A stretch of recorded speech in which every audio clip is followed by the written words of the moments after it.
Discuss Republican Congressman Lance Gooden of Texas. And so, Congressman, ExxonMobil did answer President Biden's question. They said, well, we lost more than $20 billion in 2020.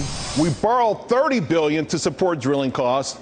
And then we paid $40.6 billion last year in taxes. So why do you think the White House is so fixated on bullying and demonizing these people rather than really doing something to address the suffering of the American public? Well, first of all, I think the White House is very much of this mindset that the American public is dumber than they think they are. And frankly, people do not believe this lie from the White House that it's everyone's fault but Joe Biden's.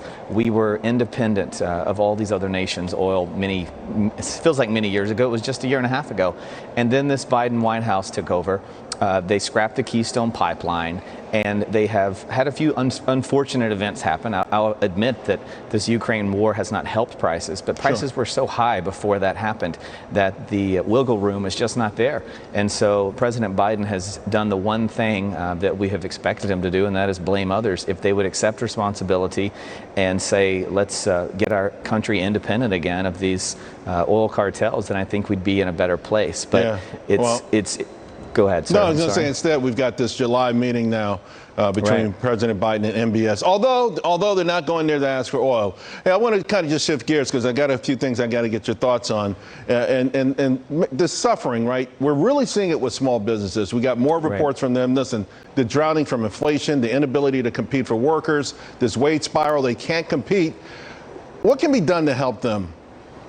Well, I think doing our best to end this inflation. I think the chairman of the Federal Reserve has a pretty good head on his shoulders. I think he knows that there has to be some very serious action. Is there anything Congress can do, though, with all due respect? Is there anything Congress can do? Because big business has the big lobbies. They have they've got a lot of politicians in their pocket. They write a lot of checks, and things always seem to fall their way.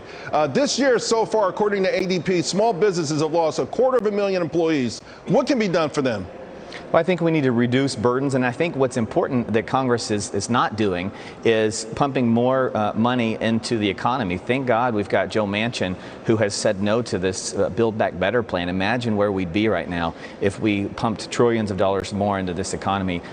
Small businesses are suffering. Senior citizens are really suffering across the nation. And I think Congress, one, needs to get out of the way and let the American people get back to work and let these energy companies bring fuel back to the U.S. and bring energy independence back. But I think the White House has done us all a disservice. And I think Congress needs to not go along to get along with with the White House. I'm thankful that we have Joe Manchin, who's kind of been a backstop to these horrible policies. He's been amazing. Before I let you go, so the polls are really heavily favoring Republicans right now. It looks like it could be a really strong sweep. To coin a phrase, a shellacking. What's the plan from the Republican Party to start bringing down inflation and to avoid a recession if we're not already in one by that time? Well, first off, we're not taking anything for granted. We're working hard through the election because Democrats are aware that their numbers are bad, and I suspect they'll try to distract from that and get focuses of the American people on something else. But Republicans are already working. We have task force across our House side that we're working on to put in plans of action that we can execute on, that we can work across the aisle with the Senate on, and we can deliver this Democrat White House solid budget bills, solid action that we think is good for the American people. We'll be putting out similar to the Contract with America, a plan this summer that the American people will approve of, I believe, and endorse wholeheartedly come November. And I think you'll be very pleased with what we execute on come January when we have the majority back. Well, I definitely cannot wait to see it. Congressman Gooden, thank you very much.